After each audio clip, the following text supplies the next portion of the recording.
Fibre থেকে কিভাবে পেইনওয়ারে টাকা উইথড্র করবেন তা আমি আপনাদেরকে দেখাবো। চলুন কথা না বাড়িয়ে মূল ভিডিওতে চলে যাই। প্রথমে আমি আমার ফাইবার লগ ইন করলাম। এখান থেকে দেখুন আমার $16 হয়েছে। আমি এই $16 আজকে আপনাদেরকে উইথড্র করে দেখাবো।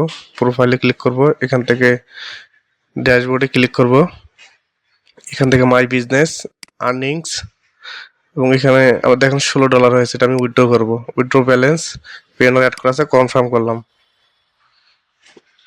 দেন গট ইট। আমার একদিনের মধ্যে টাকাটা চলে যাব, কিন্তু এটা সাথে সাথে চলে যায় সাধারণত। তাহলে চলুন আমি আপনাদেরকে আমার পেইনওয়ার লগ ইন করে দেখাচ্ছি যে আসলে টাকাটা চলে গেছে কিনা।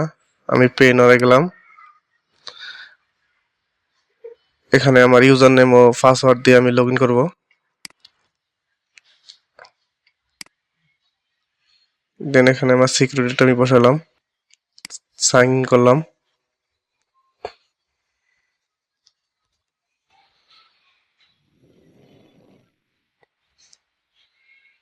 লোডিং নিচ্ছে।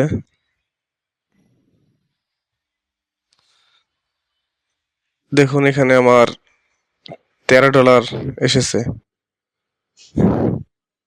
আমি $16 উইথড্র দিয়েছিলাম, এখান থেকে আমার $13 নিছে, মানে আমার $3 এখান থেকে কেটে নিছে। আপনি যতবারই উইথড্র করবেন আপনার এখান থেকে $3 পেইনওয়ার চার্জ করবে,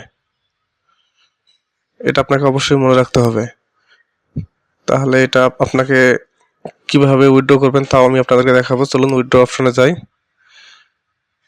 এখান থেকে আপনার ব্যাংক সিলেক্ট করতে হবে, কিন্তু এটা আপনি মনে রাখবেন এটা আপনার সর্বনিম্ন $50 নিচে উইথড্র হবে না। তাহলে এটা আপনাকে অবশ্যই ওয়ালেট থেকে উইথড্র করতে পারবেন। আপনাকে আমি একদিন অন্য কোনো একটা ভিডিওর মধ্যে অবশ্যই দেখাবো যে আপনারা কিভাবে এটা ওয়ালেটের মধ্যে উইথড্র করবেন। আর এটা আপনার তৃতীয়ত মনে রাখতে হবে, ফাইবারে আপনার যারা সাধারণত ছোটোখাটো উইথড্র করেন ওখানে আপনার অবশ্যই একটা অ্যানুয়াল চার্জ কাটে। আপনার যদি বছরে $1000 আপনি উইথড্র করতে না পারেন তাহলে আপনার সার্ভিস চার্জ কাটবো। আমার অ্যাকাউন্টে যেহেতু এখনও 1 বছর হয়নি, সেক্ষেত্রে আমার অ্যানুয়াল ফিটা কাটবে না। চলুন চেক করবেন কিভাবে। প্রোফাইলে যাবেন, ওখান থেকে নিচে দেখেন যে অ্যাক্টিভ সায়েন্স 23 জুন 2024, তার মানে আমার এখন 1 বছর হয়নি।